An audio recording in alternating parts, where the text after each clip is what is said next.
Olá pessoal, tudo bem? Meu nome é Marco Antônio Kunrat, eu sou nutricionista da Agroceres Multimix, da área de suínos.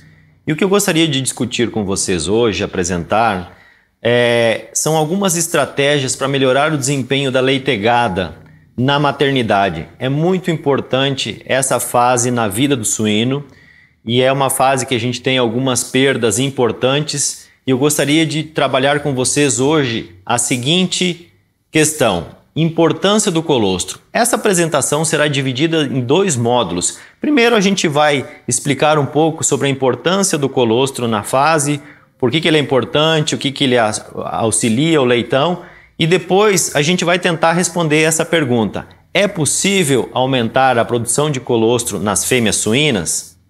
Bom, primeiramente eu gostaria de caracterizar o que é o colostro. Colostro é aquela primeira secreção que sai no teto da porca após o parto, mas ela já começa a ser secretada e a gente começa a ver ela momentos antes do parto. Então, por caracterização, ela é produzida no final da gestação e é secretada na glândula mamária, na teta da porca, até 24 horas pós-parto.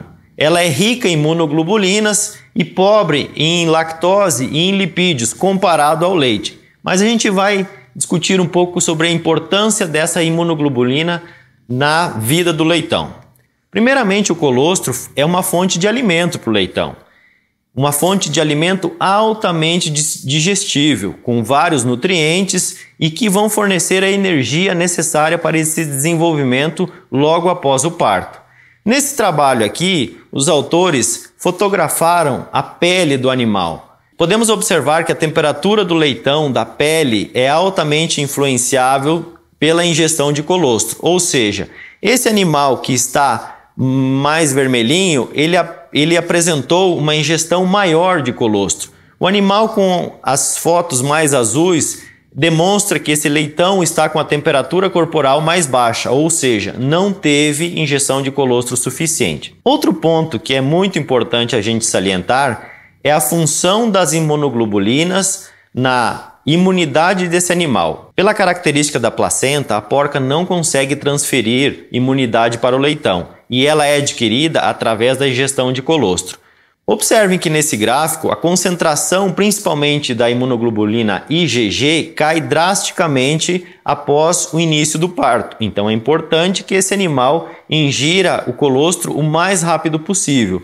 Aliado a isso, a gente tem também uma limitação na absorção pelo trato gastrointestinal do leitão, fazendo com que após 6, 7, 8 horas já se diminua a permeabilidade da membrana intestinal para a absorção dessas imunoglobulinas. Então, é fundamental que o mais rápido possível o leitão ingira colostro suficiente para desenvolver seu sistema imune. Além disso, nós temos alguns fatores de crescimento no colostro que vão auxiliar o desenvolvimento do trato gastrointestinal desse leitão, fazendo com que ele melhore a absorção dos nutrientes durante a sua vida e também sirva como uma barreira para eventuais patógenos, principalmente aqueles que causam diarreia. Mas a pergunta que fica para vocês é: qual que é o impacto da ingestão de colostro na vida do leitão e qual que é uma quantidade referência que a gente deve buscar para fazer essa ingestão suficiente? Então, uma pergunta que fica para vocês também é a seguinte: qual que é uma quantidade mínima de colostro a ser ingerido pelos leitões? Nesse trabalho aqui, nós podemos observar que à medida que se aumenta a ingestão de colostro pelos animais na fase de maternidade, nós temos uma diminuição da taxa de mortalidade. Então, os autores chegaram à conclusão que 250 gramas por leitão é uma quantidade satisfatória para que garanta uma sobrevivência adequada desses animais e um bom desenvolvimento. Se a gente considerar que uma porca com 13 leitões nascidos vivos, mamando, nós vamos precisar na casa aí de 3,25 quilos de colostro por porca produzindo. Mas será que é quantidade suficiente? E se a gente pensar também que o cenário da suinocultura atual que a gente está vivendo, ela é muito desafiadora para a fêmea. Por quê?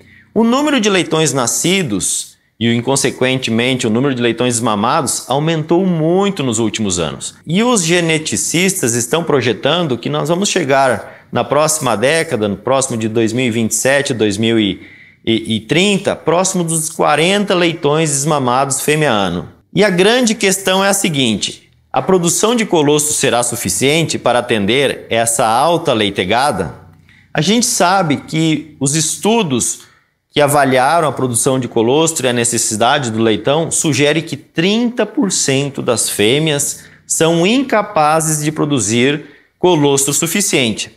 E os estudos também revelam que a maioria da mortalidade na fase de maternidade dos leitões acontece próximo das 72 horas, das primeiras 72 horas, ou seja, a maioria desses casos de mortalidade são correlacionados com uma ingestão insuficiente de colostro. Então, para o segundo bloco, eu deixo a pergunta para vocês. É possível aumentar a produção de colostro nas fêmeas suínas? Obrigado pela atenção, eu aguardo você no próximo vídeo, onde a gente vai tentar responder essa pergunta tão importante para a suinocultura brasileira.